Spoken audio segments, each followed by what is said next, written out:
Welcome back, everybody, to another episode of the Educational AD Podcast. We'll be right back with today's guest, but we're going to give a shout out to our sponsors. If you're new to the podcast, these are all companies that I used as an athletic director. Yeah, they're sponsors, but they're sponsors because I used them, I trust them, and I have no problem recommending that you check them out. So take the next 3 minutes, that's it. Listen to our sponsorship shout outs, then listen to our interview, and then go and visit these great companies. You're going to be glad you did. Here we go. We want to say thanks to our good friends at Sideline Interactive Indoor Score Tables and Video Boards. Go to their website and you can schedule a live web demo to see their score tables and their score boards in action. Probably one of the best purchases I ever made was our Sideline Interactive Indoor Score Table. Go to sidelineinteractive.com. Don't forget to mention the podcast. Check out their great products today. We also want to thank our friends at Huddle. As a football coach, I used Huddle for years, but when I became an athletic director, I made sure that our school was a Huddle school. And our coaches just loved all the tools. Our student athletes love the videos, and our parents love the streaming, but there's so much more. Go to huddle.com, join the 8 million users, and find out how to turn your school into a Huddle school. We also want to thank Home Campus. Home Campus is a platform you're going to use every single day. There is just so much scheduling, rosters, results. For me, the athletic eligibility and clearance platform alone, you got to check it out. To find out all the things they can do for you, just go to homecampus.com. That's it, homecampus.com. We also want to say thanks to our good friends at Snap Mobile. Have you ever spent weeks and weeks with a fundraiser and been disappointed in the results? Well, those days are gone. Go to snapraise.com. We used it at our school with tremendous success. I'm telling you, it works. You can go to snapraise.com, check out all of their other great platforms. But if you're looking for a fundraiser, you just found it. It's snapraise.com. We also want to say thanks to Gipper. Go to gipper.com, and their team is going to show you how to create world-class social media content to promote your school and your teams. Maybe it's a simple social media post to celebrate a victory or an entire newsletter to showcase all the great things your program is doing. The team at Gipper will have you up and running in no time. It's professional graphic design made easy. Go to gipper.com for more information. And as always, don't forget to mention the podcast. We want to thank Ohio University and their online masters in athletic administration. My assistant athletic director, along with thousands of others, got his master's through the Ohio University program, and it was a great experience. It was very affordable, just 20 months, totally online. And he also, as part of his master's, completed 11 NIAAA leadership training courses at no extra charge. For more information, go to the Ohio University Online Masters in Athletic Administration. We want to thank our friends at Vital Signs Wall of Fame. Go to their website, vitalsignswalloffame.com, and take a look at their interactive touchscreen video consoles. It's a great way to show off your school record boards or your Hall of Fame. You put one of these in your gym lobby or your main school hallway, it's going to be a magnet for kids, even for teachers, coaches. How about parents, sponsors, alumni? Go to vitalsignswalloffame.com to see their great products. We also want to say thanks to our friends at Hometown. Hometown is changing the game for schools and organizations with their suite of solutions for things like, oh yeah, it still has digital ticketing, but there's so much more. How about fee-free fundraising, athletic website construction? You got to go to their website to check all the features out. Whether you're a head coach, an athletic director, or a high school administrator, Hometown is going to show you how to save time, raise more money, and connect your community. Learn more at hometown.com. That's hometown.com. And we want to thank Athletic Surveys by LifeTrack. Now, athletic directors already get feedback, but a lot of times it's from a very small group that just wants to complain. Go to athleticsurveys.com. They're going to create a custom survey that connects you with the chronic complainers, but they're also going to connect you with the 98% of your stakeholders that support your program. And having that sort of feedback in your pocket is tremendously valuable, especially when you're meeting with that frustrated parent, maybe your principal, or even your school board. The website is athleticsurveys.com. Go take a look at what they can do for you and your school. Welcome back, everybody, to another episode of the Educational AD Podcast. We're going to Arkansas, and our guest today is Billy Tips. Billy is a certified master athletic administrator, and he's the director of athletics for Bentonville High School. Of course, that's in Bentonville, Arkansas. Has a tremendous background in athletics as a high school administrator. We're excited to have him on the show. Billy Tips, welcome to the Educational AD Podcast. Yeah, thank you. I'm ecstatic to be here. Glad to have an opportunity to talk to you. So thank you for letting me join you. Oh no, absolutely. You were recommended by a mutual friend, and again, excited to have you share your story. Speaking of which, we always like to let our listeners have a chance to get to know our guests. So give us that quick bio, where you were born, where you grew up. Maybe take us up through your own high school and college years, and then we'll take a break. But what's the Billy Tips origin story? Okay, yeah. So I was born in Oklahoma City, grew up there for a couple of years. We moved to Noble, Oklahoma, just south of Norman, shortly after that, and we moved out on 5 acres, about 12 miles east of Noble. And as if Noble wasn't already country enough, we moved further out. And so we grew up 5 acres, had some animals and did some things like that, and had a great mom and dad. And so ended up graduating from Noble High School in 1990, coached by Tom Knowles, which was, as we get into this, he's had a huge impact on my life, as well as my O-line coach in high school, Coach Sadowski. And so, those guys kind of got me hooked at an early age just on being or what a good role model. As long as my dad, I had a great father as a role model. So, but I grew up there and graduated there, like I said. Then from there, coming out of high school, wasn't a great athlete.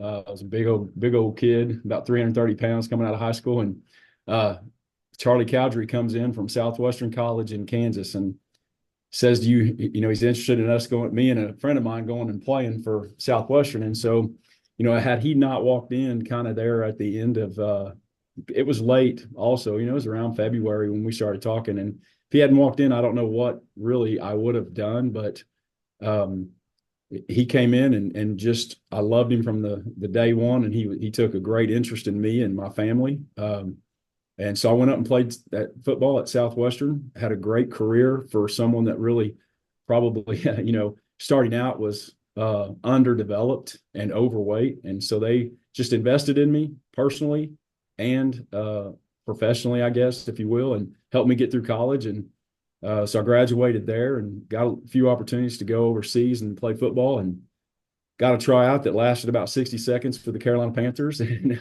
found out I was not the 1% that makes it to that level. But all in all, got to go to Taipei, Taiwan and play a little bit, got to have some experiences that I think only being in that, in the athletic world would have given me. So it kind of set me out on that side of it. I GA'd a little bit at Southwestern under a couple of coaches there. And from there, about that time, I also got married. I've been married coming on 30 years. Yeah. So that's exciting, and got married, and she was finishing her nursing degree. So we moved to Pittsburgh State University in Pittsburgh, Kansas, finished my master's there, got that in kinesiology. And I was, from there, we went to Kilgore, Texas. And so spent 3 years in Kilgore. I was a GA the first year. And that's how it kind of got started there. But that's kind of where I'm from and how I got started. Yeah, I want to dive into your career in the next segment. I'm going to go all the way back to Oklahoma now. Okay. What was that like growing up? Was it, and these are my exaggerations? Was it a city, suburb? You mentioned the farm. Were you out in the country? Oklahoma, I think, brings to mind an image for some people, at least me. What was that like for you growing up as a kid? Yeah, it was definitely probably until I want to say, hard to remember this many years ago, but I want to say until I was about 10 or 11, we lived out on 5 acres, like I said, far east of Noble, and it was country. It was a gravel road, and we had good times riding the back of the truck going down that gravel road. And we had, and it's probably what you would think of when you think of Oklahoma in a lot of spaces. We were south of Norman, and at the time, there was a big gap between Noble and Norman. There was nothing in between. If you go there now, that gap is mostly filled up with different businesses, houses. But yeah, growing up on I had a steer in the FFA, and we had a couple of cows, a couple of horses. We were nothing big, but it was a good family friendly, a little harder environment. My dad pretty much built the 3 bedroom house we lived in. Well, 3 room total house we lived in. I had 2 sisters, and so no, it was great growing up, great experience. Wouldn't have changed it. Didn't mind moving into town though. Shortly after that. Again, I love to hear the stories.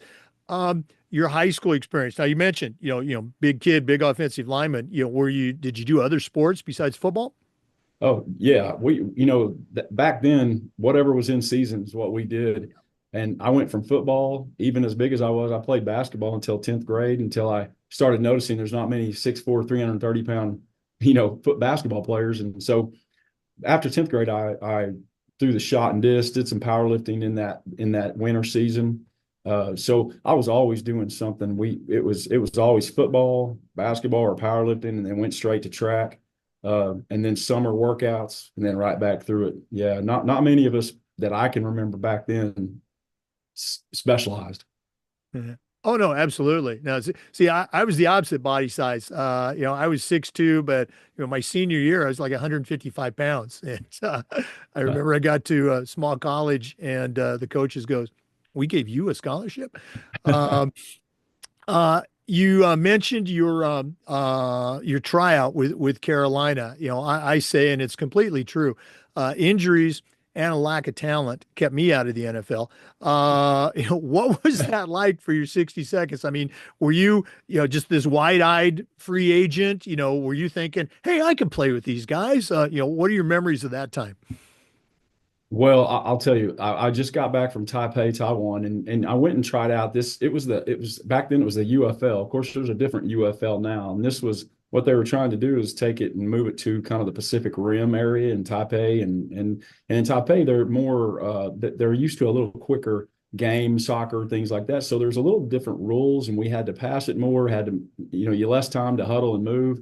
So they kept try to meet the what the wants of the community was. But so I just got home, and about that time is when they couldn't invite everybody. Back in the day, they could invite as many as they want to camp. But so I felt very fortunate to even get an invite, right? Um, so I went out there, and it might have lasted longer than 60 seconds, but it was not much longer. It was, it's really I wouldn't have changed it, but I don't think people understand the different level these guys are at when they're watching these kids on Saturday and Sunday, and how good they are, and how just they are the 1%. And we sometimes think we fit there, and we just don't. So, but the opportunity to get out there, and I competed in some things. We obviously went through all the drills and skills, and there were some things I was good at, and the 40-yard dash and some of that stuff I just wasn't. There was guys bigger than me at the time. At that time, I was about 315, and had kind of shifted some of that fat to muscle, I guess, if you will, and I was in better shape. But like you said, lack of talent, lack of that level talent was definitely the reason I got the old nod to know to go. You're good, but thanks, but no thanks. As right, thanks a lot. Oh Yeah. wow. Um, again, the stories and the experiences that shape us. I just love to hear that. Now, um, had you had in the back of your mind, we'll wrap up this segment on this question. Actually, no, I lied. We're going to take our first break. For our listeners, our guest today is Billy Tips. He's the Director of Athletics at Bentonville High School, Bentonville, Arkansas, Certified Master Athletic Administrator. Let's take that break, but we're coming back with more. This is the Educational AD Podcast. We want to say thank you to our good friends at Sideline Interactive, indoor score tables and video boards.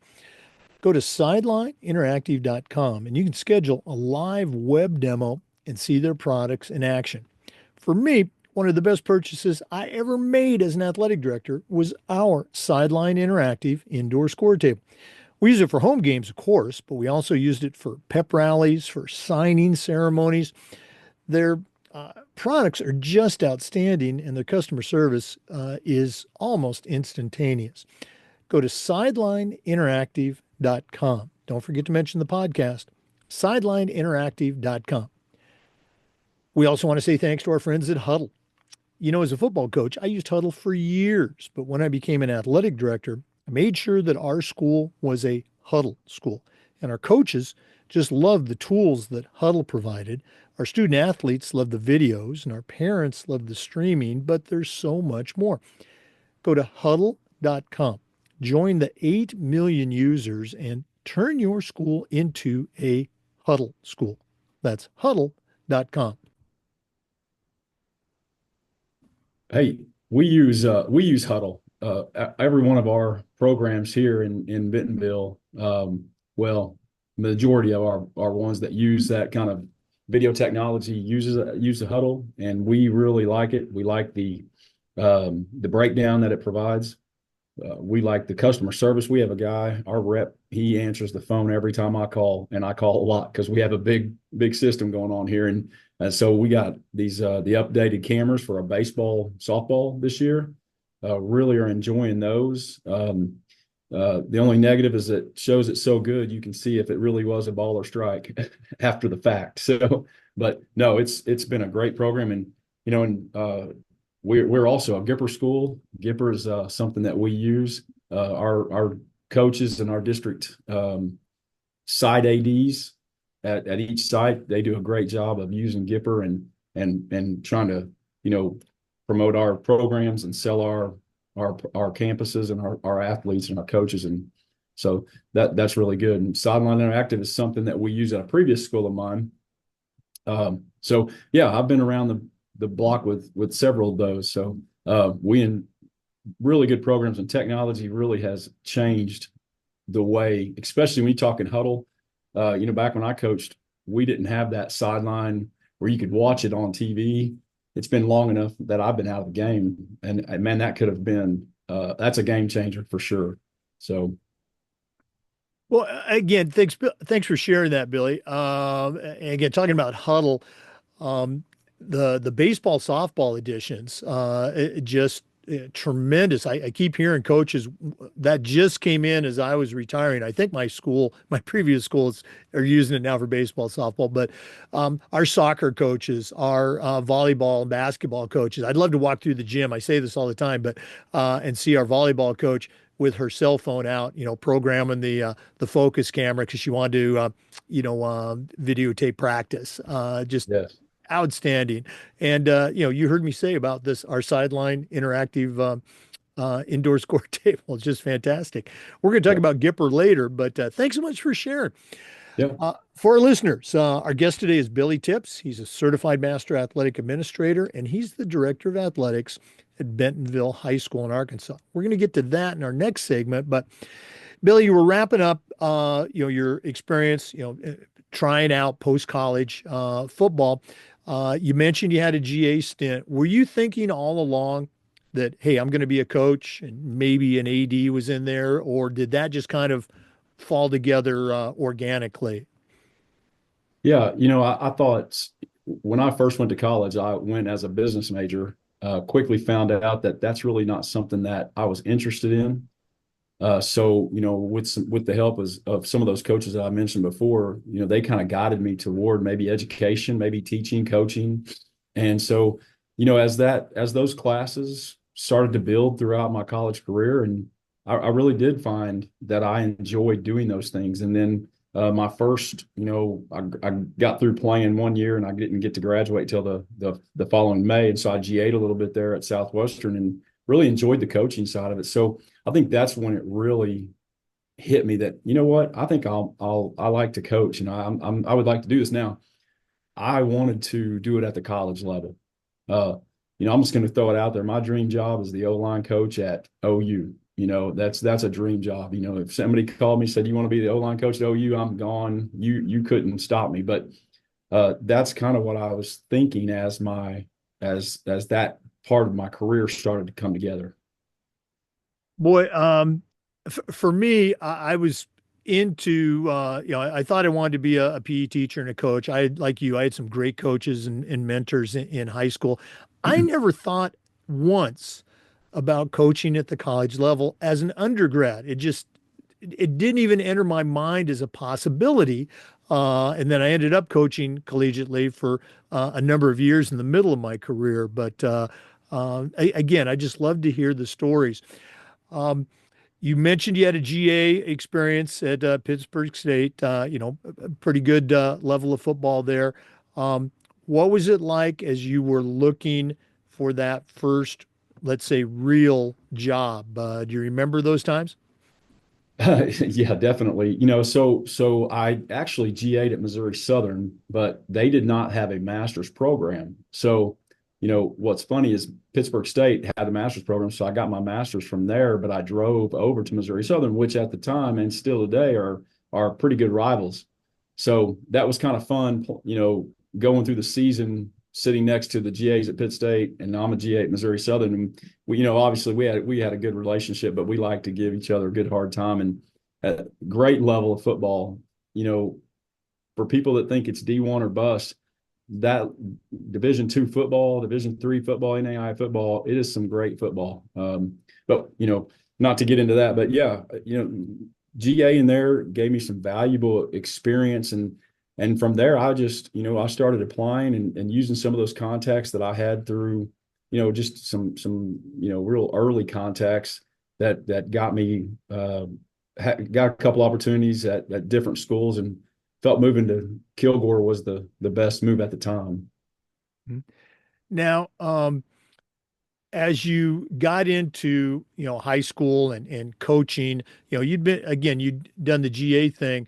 There's an expression we love to use in athletics and even in coaching that you don't know what you don't know.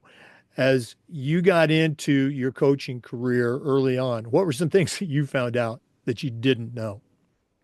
Well, yeah, you don't know really anything on that side of it. As a player, I was pretty technical. I watched a lot of film. I thought that was a good preparation, and but nothing compared to the preparation a coach goes through.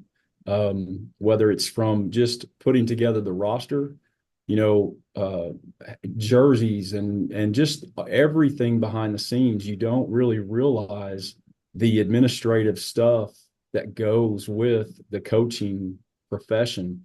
It's not all the fun and games you see out there and the connection with kids. There's so many things behind the scenes that happens before you get to have that fun part of being on the field for 2.5, 3 hours, right? So yeah, just the level of preparation that you had to have and the organization that you had to have to make that happen was something that hit me quick. Yeah, boy, you're bringing back all kinds of memories for me. Um, all right, you eventually you got the call to some people would say to go to the dark side. I just say go to the other side of the desk and become an athletic administrator. How did that all come together? I think a lot of that was, and I think everybody kind of has their own path. A lot of that was, I'm a football coach. That's what I did. And I had a daughter. I have a daughter. We have one daughter. And I think for me, it was a family decision in that I felt like I was going to miss a lot of that stuff.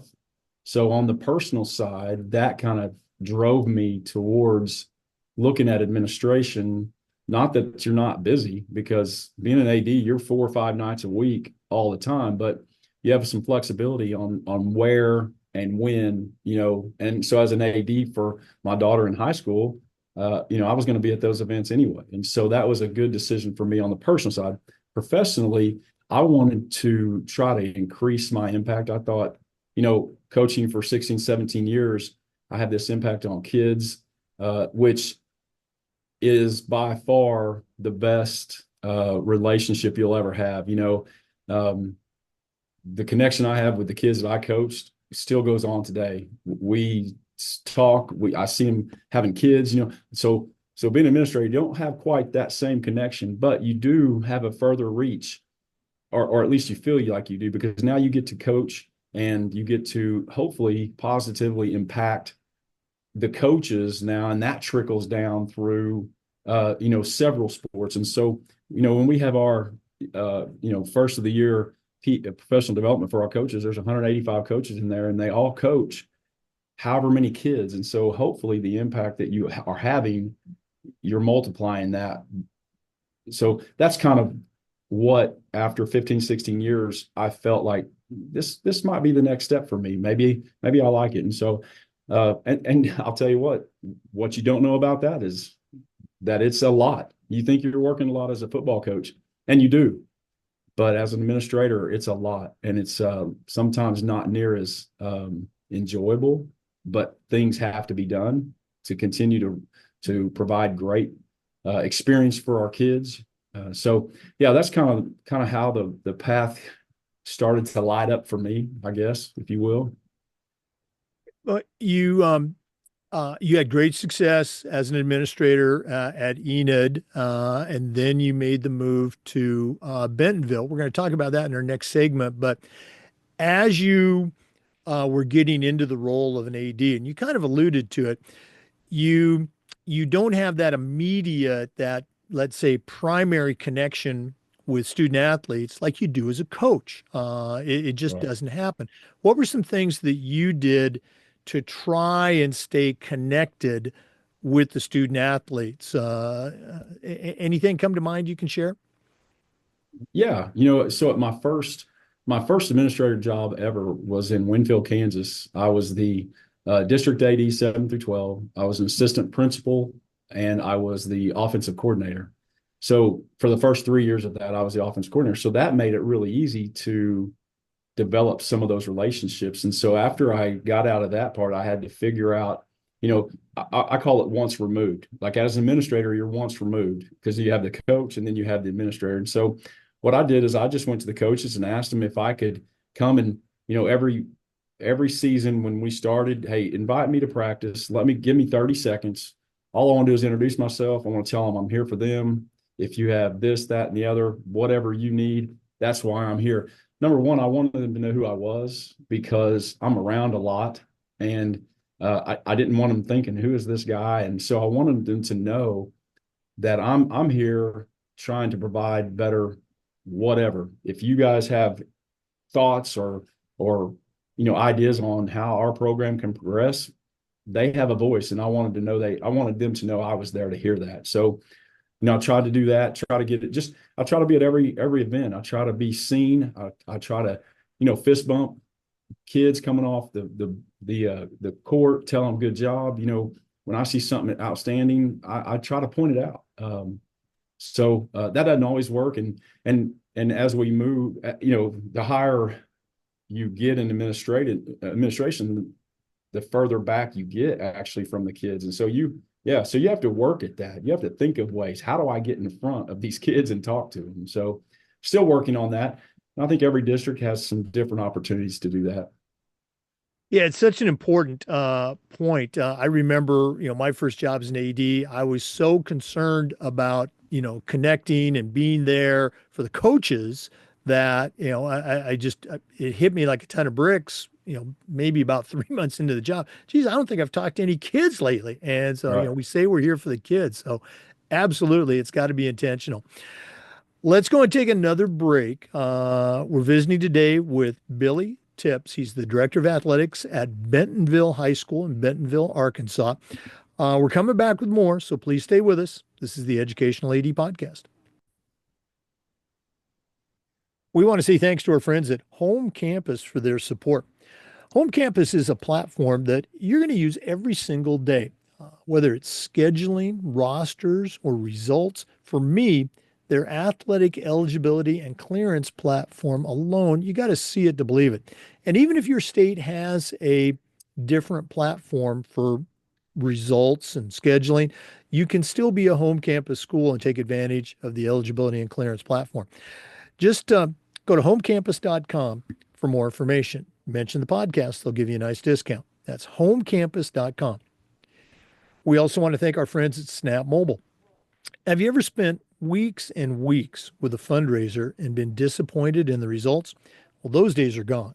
Go to snapraise.com. We used it at our school. Tremendous success. Coaches loved it. Parents loved it. I'm telling you, it works. Go to snapraise.com. You can check out all of their other great platforms. But if you're looking for a fundraiser, you just found it. It's snapraise.com. Check them out today. And we want to thank our friends at Gipper. Go to Gipper.com and let their team help you create world-class marketing content for your school social media channel in seconds.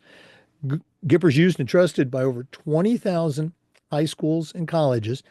And whether it's a simple social media post to celebrate a victory or an entire newsletter that's going to showcase all the great things that your department's doing in the community, the team at Gipper is going to have you up and running in no time. It's professional graphic design made easy. Go to Gipper.com to find out all the great things they can do for you. That's Gipper.com.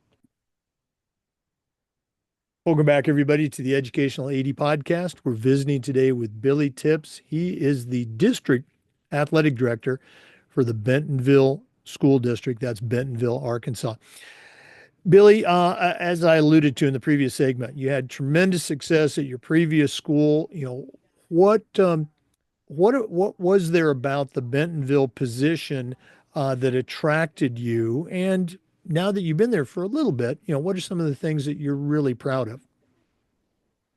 Yeah, when when I saw this job was open, for years my wife and I, family and I, we've been coming to this area, and you know, after just years of being here and research and just knowing what Bentonville schools is all about, it's a premier, or the premier school district, one of the, I don't want to be too cocky, but one of the premier school districts in Arkansas. It is, our schools, uh, they compete not only athletically at a high level, but our VPA side, our bands and our orchestras are top notch.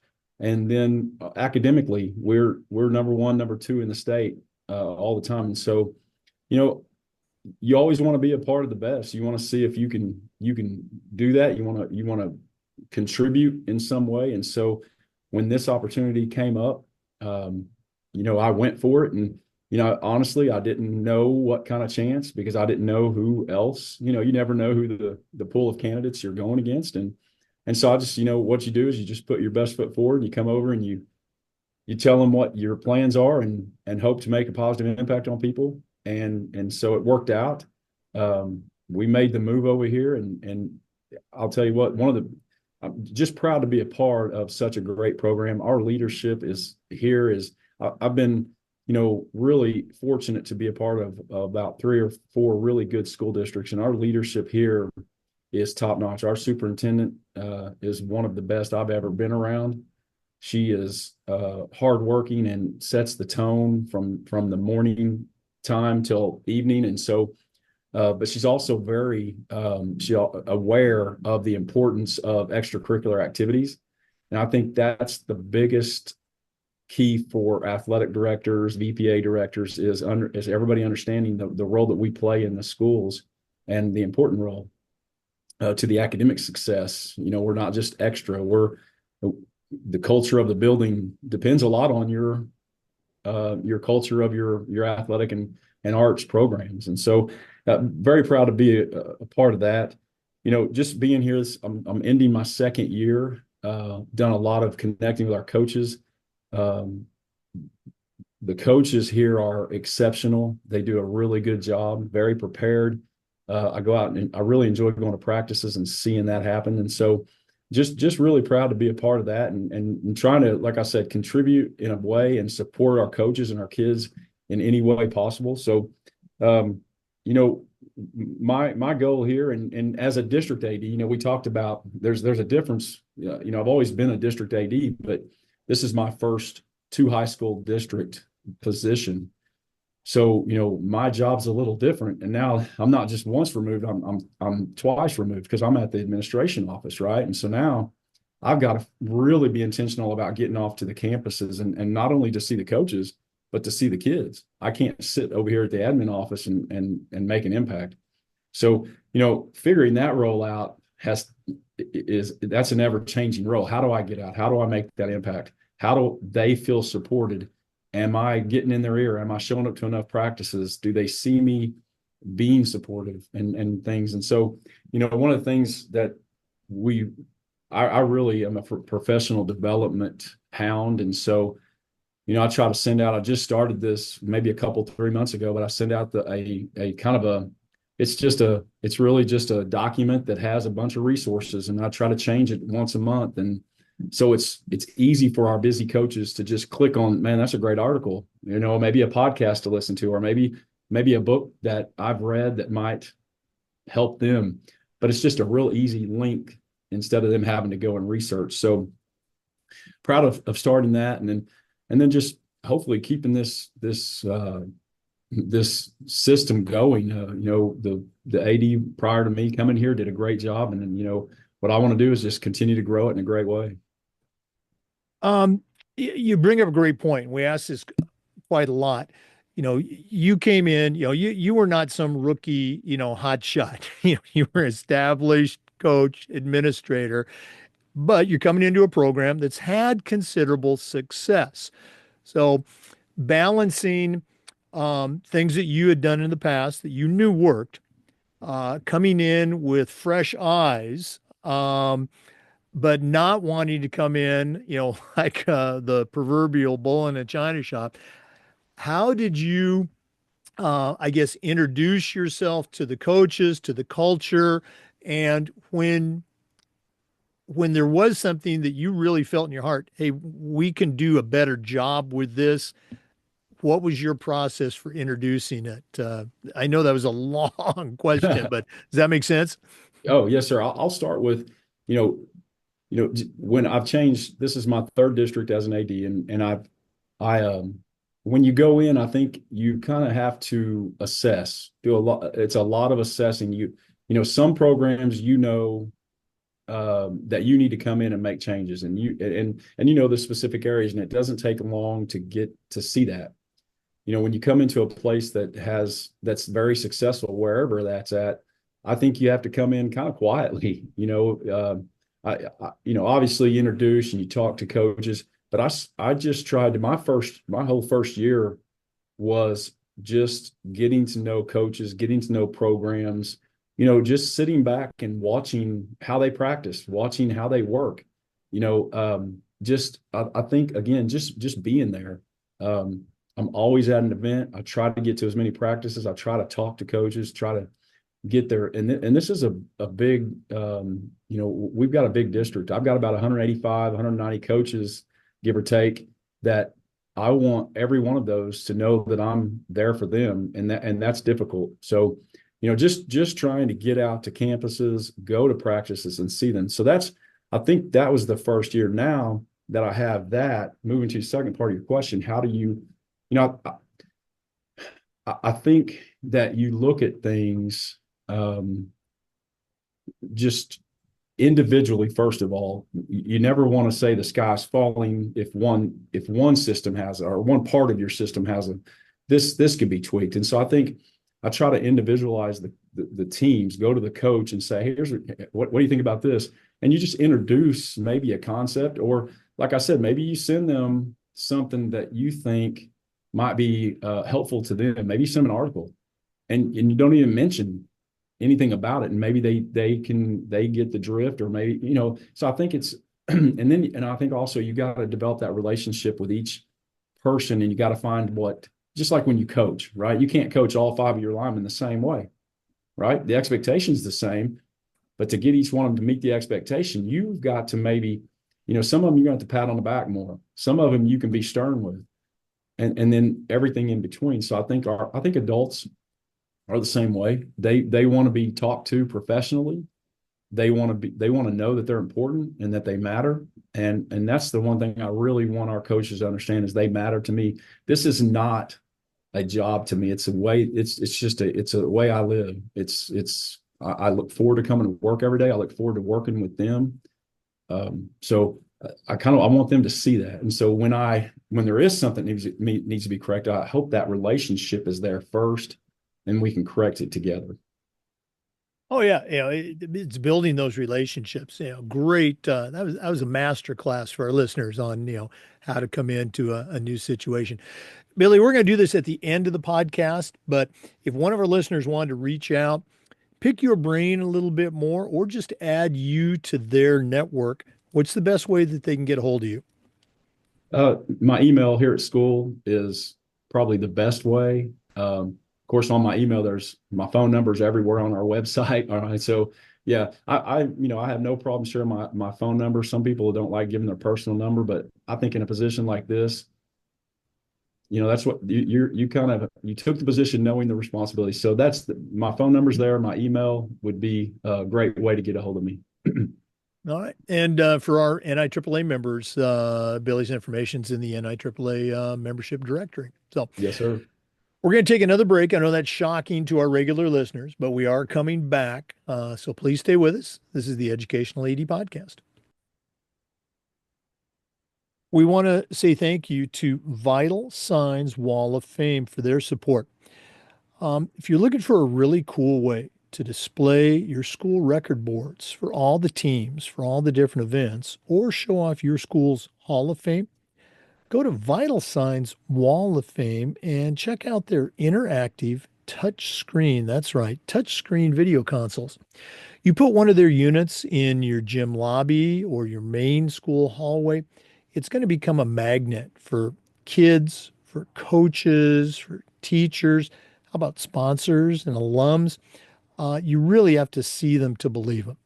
Go to vitalsignswalloffame.com.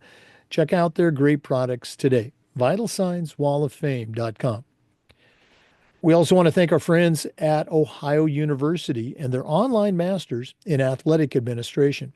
Now, I didn't get my master's through the Ohio program, but my assistant athletic director did, along with thousands of others, and it was a great experience. It's very affordable, just 20 months, totally online. And while you're earning your master's degree, you're also completing 11 NIAAA leadership training courses at no extra charge. Go to the Ohio University Online Masters in Athletic Administration for more information. We also want to say thank you to our friends at Hometown. Um, Hometown ticketing is still around, but Hometown is a lot more. They're actually changing the game for schools and organizations with an entire suite of solutions that includes, oh yeah, digital ticketing, but it also includes fee-free fundraising, athletic website construction, and a whole lot more. Whether you're an athletic director, a head coach, school administrator, Hometown makes it easy for you to save time, raise more money, and bring your community together. You can learn more about all of these initiatives and more just by going to hometown.com. That's hometown.com. Welcome back, everybody, to the Educational AD Podcast. Again, our guest today is Billy Tips. He's the district athletic director for Bentonville Schools, Bentonville, Arkansas. Billy, we've mentioned a couple times you're a certified master athletic administrator. That doesn't happen by accident. Can you take our listeners on your journey all the way back to when you first heard about a state association, and of course, we want to hear about your NIAAA journey. So yeah, my first district admin job, I really didn't know. As a coach, you're a part of a professional organization. I was in Texas for 15, 16 years coaching, and we were the THSCA. And So I knew that there was a professional organization. I knew that I wanted to be a part of those. So as I became an administrator, I knew that there was those opportunities out there. And so I just got connected with some of our other ADs that had some roles in those professional development sources, and so I said I want to be a part of it. I don't want to take anybody's job, but if you have anything I can do, I want to be a part of it. So started out slow, and I just joined our state organization, and then once you do that, and the two states that I've been a part of, the three states I've been part of are dual um, association members. And so when you join one, you join the other. Well, I really didn't know much about the NIAAA. And so as I've learned more about that, just have tried to get as, entrenched in that also. Again, professional development for me, not only growing myself, but helping others grow is something that's a professional goal of mine all the time. So as we just kept going there, and then when I was in Kansas for a couple of years, I grew into the secretary of our conference ADs association, and then really didn't grow much into our state association other than that until I got to Oklahoma, and then had some buddies that really professionally pushed me and said, "Man, you ever think about doing this?" And so some of those ADs that have mentored me along the way encouraged me to get involved in the Oklahoma Association, and so from there I thought then I got the CAA, kind of stumbling around, I'm sorry, but the CAA journey was new to me because I didn't know, I really didn't know what it was, and so I started looking through it, a lot of classes, and you know what, they're really great courses that you take, and you really learn a lot through the different courses they make you take. And so I finished that, and then so what's good about, I think, the levels, there's the RAA and the CAA and the CMAA, is that you got to take them at different times in your career. So I can't just go take the CMAA as a first, second year AD. I've got to start where I'm at with my years of experience, and have I hosted these things? Have I been involved in this topic? Have I been published? Things like that. So I think that's what I really liked about it, is it kind of grew as my career grew, or at least in length. So I think that journey. I thank all the athletic directors that have really pushed me to continue to grow myself in that. And so, kind of serving as I'm on the national the NIAAA's publications committee, which it is a fantastic opportunity, especially if you like to read and articles and write and stuff like that. So we're always recruiting people to get published and write articles for us. And so if anybody has any questions about that, please contact me. There's my sales pitch for the publications committee. But no, I working with that group, very high level people running that group and a part of that group, and so it's been a really great learning experience for me.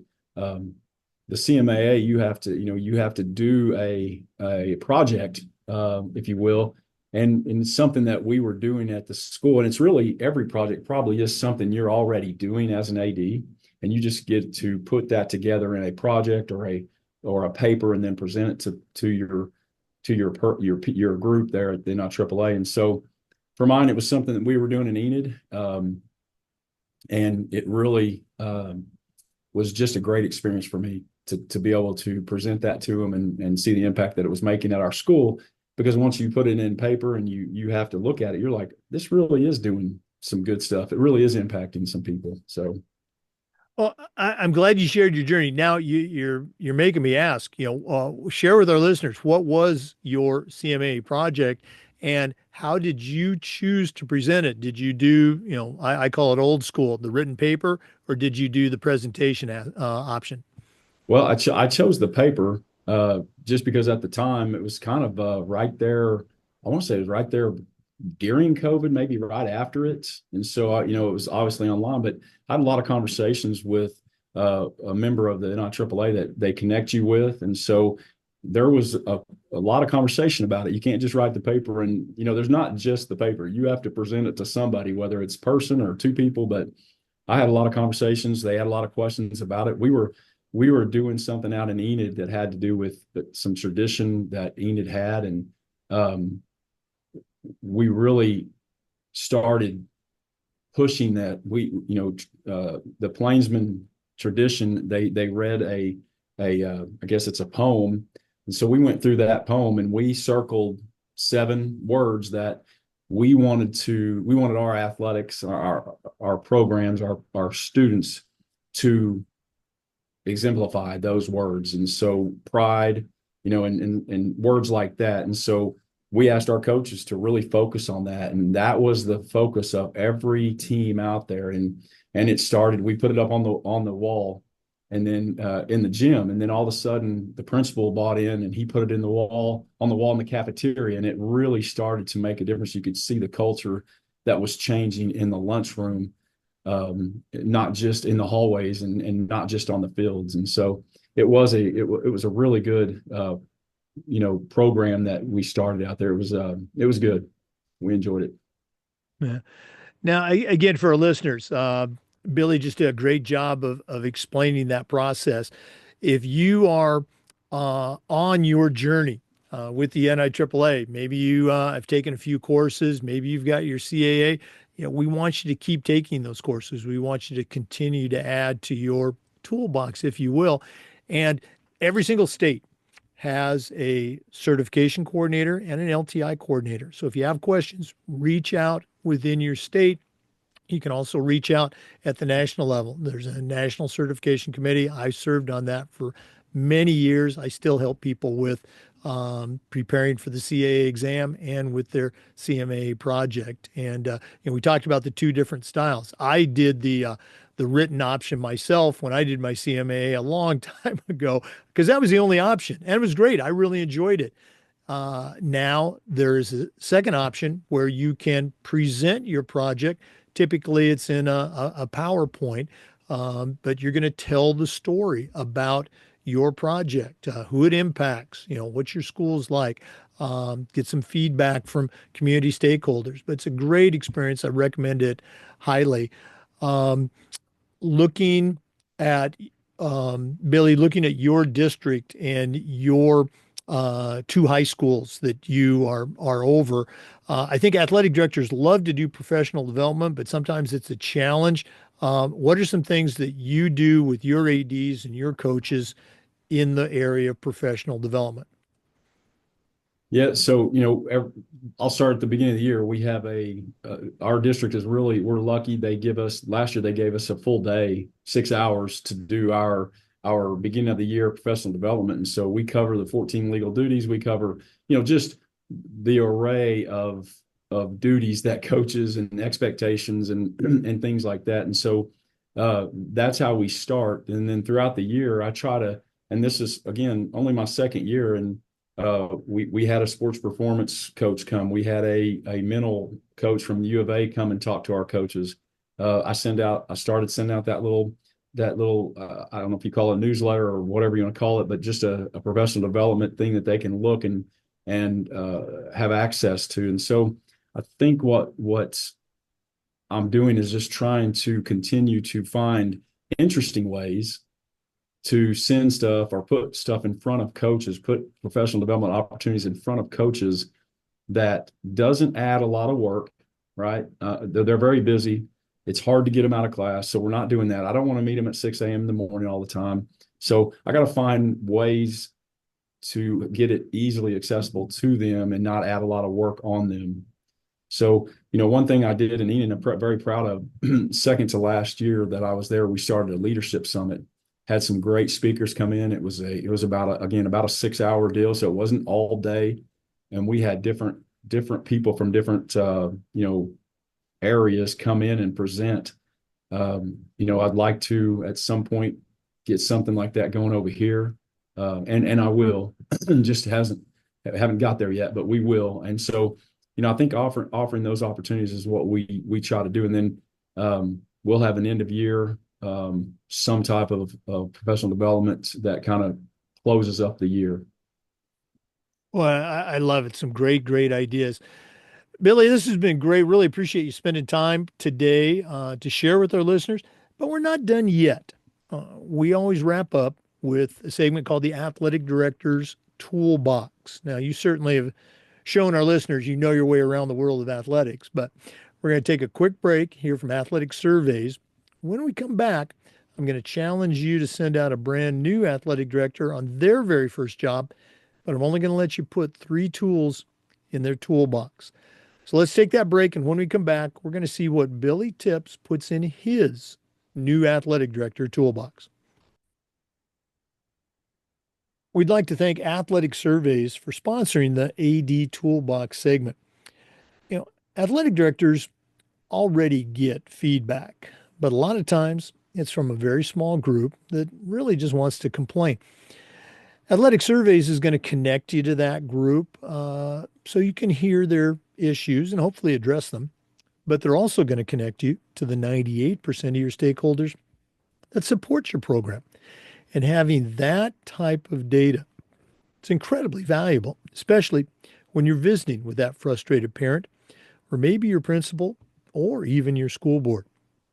Go to athleticsurveys.com. They're going to create a custom survey that lets you take the pulse of everybody in your program.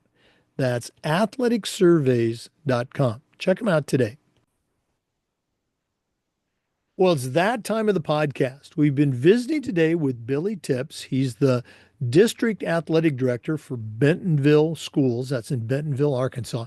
Has a tremendous background in athletic administration, but right now I'm going to challenge him to send out a brand new AD on their very first job, but I'm only going to let him put 3 items in their toolbox. So, Billy, what 3 things are you going to put in the new athletic director toolbox?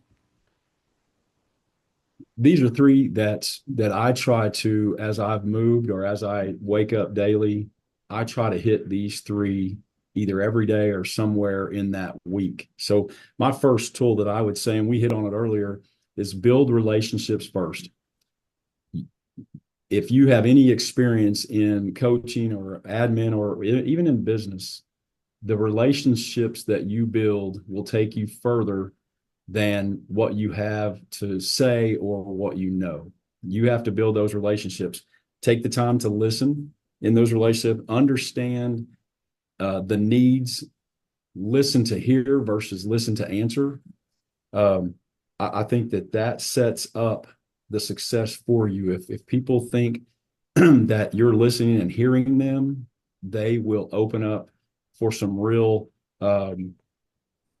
to give you not only real questions, but then also to hear the answers that you're going to give them. So that's my first tool for anybody would be build relationships first, and that's from the community to the school leadership, parents, whatever that is. I think that you've got to start relationships. My second one is 2-part. Stay organized, and the more important part, stay adaptable. Be flexible, growth minded, make sure that you develop a system to stay efficient. And that's something I'm working on here every day. How do I get out and see and develop relationships? How am I best working in an efficient manner? I think that's very, very important. The adaptable part is, I think if you're not evolving yourself, if you're not evolving in the way that you deal with people and talk with people, I think that it's probably time to move to a different maybe profession that doesn't allow that. But we've got to evolve ourselves because our kids are evolving, our society is evolving, our sports are evolving. The rules are a little different than they were 3 years ago. So we've got to evolve, become adaptable. And my third one is invest in professional growth, personal and professional growth, I guess. Would be a better way to say it. I think that if you're not investing in yourself, and if you have that expectation for your coaches or your students to grow, your athletes to grow, then you need to be growing also. I don't believe that we can say one thing and be another thing, especially with kids. Kids can see right through that. So invest in professional growth, learn from other ADs. If you don't have a mentor, get a mentor. And if you don't want to call it a mentor, get a really good buddy that you talk to that's another AD in your profession or another leader. It doesn't have to be an AD. I've tried to connect with some community members around here that are in another, they're leaders in the business side of the world, and man, I'm learning from them so much. And so, attend conferences, stay updated on trends in athletics, in athletic administration, and in coaching. Stay up on those things, even though you're not coaching. Stay up on those things. Network and continuous learning will make you a better leader. That's kind of my three tools that I try to live by. Obviously, sometimes I fail, but those are the those are the three I'm going to get up and try to meet every day. Well, I love every single one of them. They all appear, easily in our top tools. But I love the way that you phrase them. As part of the building relationships, you also said, listen to hear. I'm tagging that in our listening column as a separate tool. But it's so important. Yeah. I'm listening. I'm listening. No, you listen to hear, listen to understand. You hit the double play of professional development and networking, the organizational aspect, but at the same time, be adaptable and flexible. Great tool suggestions. Thanks so much for sharing. Um, Once again, if one of our listeners wanted to reach out, pick your brain a little bit more, and listeners, I think you got a tremendous resource here. What's the best way that our listeners can connect and network with Billy Tips? Yeah, my school email would be the best way, and I mean I can give it to them on this. It's b tips at bentonvillek12.org. And that's my school email here. And you can find us on gobentonvilletigers.com. That's a way you can find my email. And so, yeah, any questions you may have, or if you want to reach out and just connect, um, I'm always open. I love talking to other people. I try to learn from everybody I talk to. Well, thanks again for sharing with our listeners. All the best moving forward as we really dive into spring sports now, and hopefully we'll get a chance to connect, if not before, but definitely at the NIAAA conference coming up in Tampa, my state, in December. Absolutely. Thank you again for having me on here. It's been a great time discussing Oh, job with you. you have been great. Thank you for taking time out of your busy schedule. We also want to say thanks to our listeners. We appreciate you tuning in. And just a reminder, we upload the Zoom recordings of every interview to the Educational AD Podcast YouTube channel. We do this just about every day. We try to share stories and some best practices from the world of education-based athletics. So come back and join us again on the next episode of the Educational AD Podcast. We'll see you next time.